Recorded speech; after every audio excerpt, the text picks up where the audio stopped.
नमस्ते, मेरा नाम प्रकाश सती है। हम गीता सार में आगे बढ़ते हैं। जैसे कि पिछले 2 रविवार मतलब कि संडे में आपने जाना और सुना, आगे बढ़ते हुए अब दुर्योधन जो है वो व्यूह रचना की और सभी सैनिकों की के बारे में बात करते हुए अब वो अपने बारे विषय में बात कर रहा है कि हमारे साथ कौन कितने सारे शूरवीर, कितने लोग जो हैं जो हमारे साथ युद्ध करने हैं, वो सभी का नाम लेता है। ठीक है, दुर्योधन यहाँ पर वो बता रहा है कि कितने लोग हैं जो अपनी मतलब प्राण तक मेरे लिए न्यौछावर करने के लिए तैयार हैं। इस तरीके से वो अपने तारीफ करके, ये इससे क्या पता लगता है? इससे पता लगता है कि एक जब व्यक्ति डर जाता है, कहीं ना कहीं उसके मन में डाउट आ जाता है, तब वो ऐसा करता है, अपनी तारीफ करना शुरू करता है, अपने आप को संतावना देता है, बताता है कि हाँ ठीक है, सब सही है, बढ़िया है, हम शक्तिशाली ही हैं। तो यहाँ पर वही प्रोसेस चल रहा है। अब ऐसे करते करते वो लंबी बहुत तारीफ करता है, बहुत सारे श्लोक निकलते हैं। फिर उसके बाद भीष्म पितामह वो अपना शंख बजाते हैं, शंखनाद करते हैं युद्ध के लिए। और फिर श्री कृष्ण अपना शंख बजाते हैं, अर्जुन शंख बजाते हैं, और फिर और बहुत सारे लोग शंख बजाते हैं युद्ध के लिए।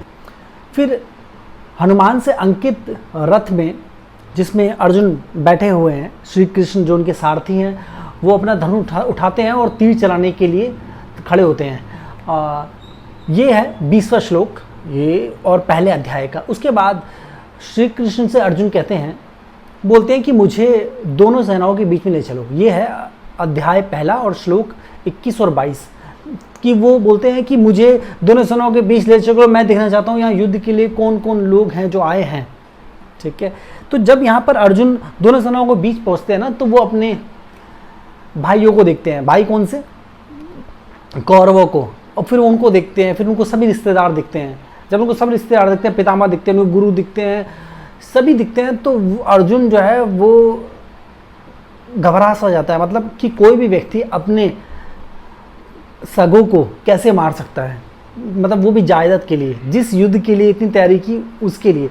अब यहाँ पर एक चीज़ समझनी है, यहाँ पर अर्जुन क्या करता है, वो बहुत सारे विलाप करता है, मतलब बोलता है कि मैं युद्ध नहीं करना चाहता, इससे अच्छा है तो मैं संन्यास ले लूँ, और बहुत सारी चीज़ें बोलते हैं, अपनों को मार के तो हमें नरक ही मिलेगा वगैरह वगैरह बहुत सारी।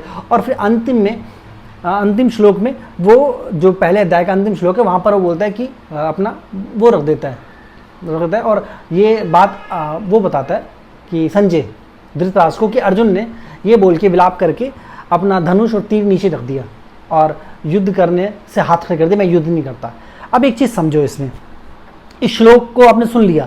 अब कोई भी सोचेगा कि अर्जुन तो बहुत सही है, वो युद्ध नहीं करना चाह रहा है ना, ऐसी लगेगा कि अर्जुन सही है, युद्ध नहीं करना चाह रहा, युद्ध क्यों करे अपने लोगों से।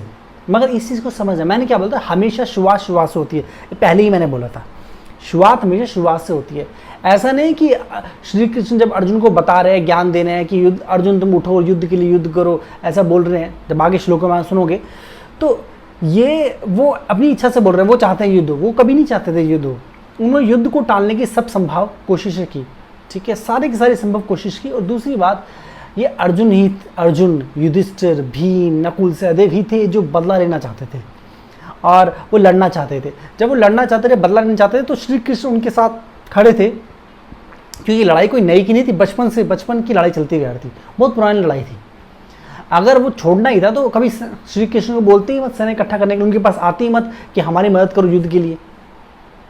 जब वो श्री कृष्ण के पास है तभी तो युद्ध के लिए हुआ। अब श्री कृष्ण जानते थे कि अब सब रास्ते बंद हो चुके हैं, क्योंकि जब अर्जुन आए थे श्री कृष्ण के पास मदद के लिए, सभी आए थे, सभी पांडव आए थे, सब आए थे, तो श्री कृष्ण ने अपनी तरफ से पूरी कोशिश की थी युद्ध को रोकने की, हर तरीके से संभव कोशिश। उनके सामने, कौरवों के सामने कई प्रस्ताव रखे, कि हमें इंद्रप्रस्थ दे दो। अगर उन्होंने बोला इंद्रप्रस्थ नहीं देंगे हम, तो उन्होंने बोला तो 5 गांव दे दो। 5 गांव क्या होता है? इंद्रप्रस्थ का 5 गांव क्या है?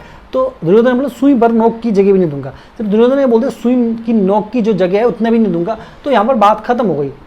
उसने सारे रास्ते खत्म कर दिए, कोई भी संधि उसने करी नहीं, छोटी भी नहीं करी, क्योंकि व्यक्ति को जीने के लिए जगह तो चाहिए।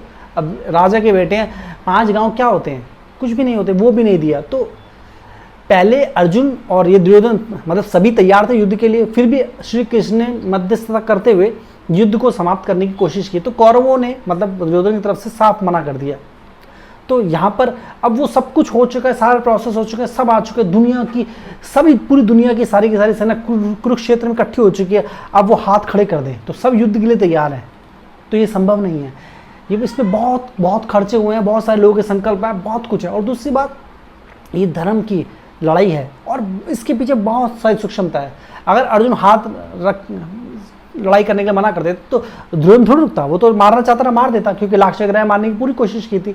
तो ये बहुत महत्वपूर्ण है। यहाँ हमें क्या समझ आता है, देखो इससे ये समझ आता है कि कभी कभार हम चीज़ों को जो घटित हो रही थी उनको टालने की कोशिश करते हैं, तो उनका एक समय होता है। ये चीज़ समझो, ये इससे आपको जीवन की बहुत बड़ी सीख मिलेगी। जीवन में हर एक चीज़ का एक समय होता है जब टाला जाता है। समय पे या तो टाल दो, उस टाइम हार मान लो, छोड़ दो, खत्म कर दो, मगर हम कभी एक्शन लेते हैं, बहुत बड़ा एक्शन लेते हैं, अब चीज़ें पलटी नहीं जा सकती। आप तो पलटना भी चाहो, सामने वाला नहीं पलटता, वो हर तरीके से नहीं मान रहा। तो कभी कभार हमें या तो चीज़ें करनी नहीं चाहिए, अगर एक बार कर ली तो फिर पीछे पलटने के रास्ते हमने सारे बंद कर दिए। अगर हमने सारे रास्ते बंद कर दिए तो बात खत्म हो गई। और कोई भी एक रास्ता खुला तो रास्ते में जाया जा सकता है, मेरे कोई रास्ता खुला नहीं था, इसलिए युद्ध एक ओनली केवल वही रास्ता बचा था, सिर्फ युद्ध। इसलिए मजबूरी थी कि श्री कृष्ण को बताना पड़ा कि खड़े हो, अब कोई रास्ता नहीं, सब रास्ते बंद हो चुके हैं। तो दृढ़ निश्चय लेना होता है। इससे हमें क्या सीख मिलती है कि जीवन में जब हम कोई फैसला लेते हैं ना, तो उस फैसले में बड़ी कठिनाई आती है आगे जाके, क्योंकि आज जो हम कर रहे हैं, हो सकता है हम गुस्से में जोश में कर रहे हो कि मेरा हक मार लिया ये वो, ठीक है, कुछ भी हो सकता है उसमें कुछ भी हो सकता है। बड़ी बड़ी हम जब बैठ के विचार रहे होते हैं, विचार ना अलग होता है कि मैं उसको मार दूंगा, उसका सर फोड़ दूंगा, मैं ऐसे छीन लूंगा, पैसे लूट लूंगा, चोरी कर लूंगा, कुछ भी व्यक्ति सोचता है। देखो कल्पना करना बहुत अलग चीज़ है, मगर उस कॉन्सिक्वेंसेस को, जैसे कि आम देखते हैं देश में लोग वो पत्थरबाजी कर रहे हैं, वो ये कर रहा है, वो ये कर रहा है, लगे हुए हैं ना आपस में। तो यहाँ पर हमें क्या समझ आता है, ये जो लोग लगे हुए हैं पत्थरबाजी कर रहे हैं, अगर जो जिस चीज़ को करना चाह रहे हैं और सही में गृह युद्ध हो जाए किसी देश में, किसी भी देश में हो जाए, तो उस देश के लिए, उस देश के वासियों के लिए बहुत खतरनाक चीज़ है। तो इसी तरीके से जो चीज़ हम करते हैं ना, तो पहले हमें दृढ़ निश्चय लेना चाहिए। दृढ़ निश्चय लेने का मतलब ये, जो व्यक्ति दृढ़ निश्चय ले रहा है इतना बुद्धिमान है कि वो कई बार सोचेगा, उसको पता अगर मैंने दृढ़ निश्चय ले फिर पलटी नहीं मार सकता, तो वो 1000 बार सोचेगा कि करूँ ना करूँ, कि मुझे बिजनेस में इन्वेस्ट करता करना ना करूँ। कि बिजनेस में इन्वेस्ट करना बड़ी बात नहीं है, मगर बिजनेस को चलाना बड़ी बात है। इन्वेस्ट तो कर दिया, लोगों से घरवाले लड़ झड़ के कि दे दो, यही रास्ता बचा और कुछ नहीं हो सकता, तो उन्होंने दे दिया। अब दे दिया, गाड़ी वाड़ी खरीद ली, दुकान खरीद ली, अब उसको बोलता है कि मेरे से नहीं हो रहा, हो ही नहीं पा रहा, नहीं हो रहा। अब देखो, जब ओखली में सर दे दिया है तो मुसली से मत डरो। तो श्री कृष्ण वही समझा रहे हैं यहाँ पर। तो जीवन की सीख है, पहले तो फैसले लो मत, और अगर फैसले लो तो वो फैसले मजबूत होने चाहिए, बहुत मजबूत, दृढ़ निश्चय संकल्प हो जाना चाहिए, उसके बच्चे गर्दन ही क्यों ना कट जाए। तो समझ के, इसलिए फैसले अपने संभल के लेने चाहिए, क्योंकि एक फैसला, गलत फैसला हमारे जीवन को कहाँ का कहाँ पहुँचा सकता है। तो इससे जीवन की बहुत बड़ी सीख मिलती है। तो जब अर्जुन अपने हथियार डालते हैं, तो यहाँ पर से श्री कृष्ण फिर मार्गदर्शन करना शुरू करेंगे। अध्याय 2 से श्री कृष्ण मार्गदर्शन करना शुरू करेंगे। यहाँ से मैं आपको बताऊँगा अगले रविवार, ठीक है, मतलब अगले संडे आपको बताऊँगा सुबह, आप जानेंगे कि किस प्रकार श्री कृष्ण अर्जुन को समझाते हैं। और इस सीख में जो श्री कृष्ण अर्जुन को समझा रहे हैं, इससे आपका जीवन में बहुत बड़ा रूपांतरण आएंगे, क्योंकि इसमें सब कुछ बताएंगे, वो हर एक चीज़ बताएंगे। अभी तक तो आपने सुन लिया कि संजय ने जो बता रहे हैं देख के, दुर्योधन ने क्या बोला, व्यू रचना, युद्ध के बाद व्यू रचना हो रही है, ऐसा हो रहा है, वैसा हो रहा है। फिर अर्जुन का आपने ये भी सुन लिया, दुख भी सुन लिया कि नहीं मैं तो युद्ध नहीं कर सकता, तो ये तो सुन लिया। अब श्री कृष्ण क्या ज्ञान दे रहे हैं, अब एक अवतार जो अवतरित हुआ है, एक भगवान क्या बताते हैं आपके जीवन को। इस ज्ञान को अगर आपने संजो लिया, समझ लिया, आपका जीवन उस स्तर में पहुंच जाएगा जिसकी कोई सीमा नहीं है, बस को समझ लेना है। तो आपके मन में जो भी दुविधा, जो भी सवाल हो, वो बताइए। वीडियो को लाइक करिए, जैसे मैंने बताया, लाइक करने का कारण बताया, क्योंकि यूट्यूब का एक अपना एक स्ट्रक्चर है, अगर लाइक नहीं करेंगे तो वो उसको वैल्यू नहीं देता। लाइक करिए, कमेंट भी करिए, आपके जो भी सवाल है, ठीक है, मैं सब सवालों को उत्तर देने की कोशिश करूँगा। जैसे कि मैंने बताया, हमारी बुक है, बुक का नाम है फ्यूचरिस्टिक गीता, महानतम के 21 साल की साधना के बाद देखिए, सभी को पढ़नी चाहिए, गलती से भी गलती ना करें, इसको चुकने की, महानतम बुक है। इसके अलावा सेशंस हैं, ऑनलाइन कोर्सेज हैं बहुत सारे, सभी हमारी वेबसाइट मिलेंगे, वेबसाइट लिंक का नीचे मिलेगा आपको, ठीक है। तो हम सेशंस जो हैं, चक्र जागृति, माइंड पावर, कुंडली, जन्म कुंडली सेशन। तो वो सेशन क्या है, एक व्यक्ति का विचार जो है, समझ उसकी अंडरस्टैंडिंग जो है, उसका डिसीजन लेने की पावर, सही डिसीजन लेता है, गलत डिसीजन लेता है, यही जानना, ये कैसे आता है सही अवेकनिंग से। जैसे स्टीव जॉब के जीवन में सही फैसले लिए गए, उन्होंने जब सही फैसले लिए तो स्टीव जॉब हो गए। चाणक्य के जीवन में जो सही फैसले, उन्होंने चाणक्य क्या हो गए, उन्होंने अखंड भारत बना दिया, अकल्पनीय काम कर दिया, जो कल्पना से भी परे है, ठीक है, इतना शक्तिशाली। तो चाणक्य ने क्या था, यही साधना की थी, चक्र जागृति की साधना करके अपने चक्र अवेकन की। स्टीव जॉब ने साधना करके चक्र अवेकन किए। मैंने भी साधना करी, चक्र विकन की, तो संभावना लिमिटलेस है इसकी। एक व्यक्ति, साधारण व्यक्ति, स्टीव जॉब भी होता है, चाणक्य भी होता है, वो जो उसमें संभावना है वो सब हो सकता है वो। तो हम उसको करने के लिए अपनी जो बुद्धि है ना, बुद्धि इसको खोलते हैं। माइंड में इतनी शक्ति है जिसकी कोई सीमा नहीं है, कोई लिमिट नहीं है। माइंड लिमिटलेस पावरफुल है।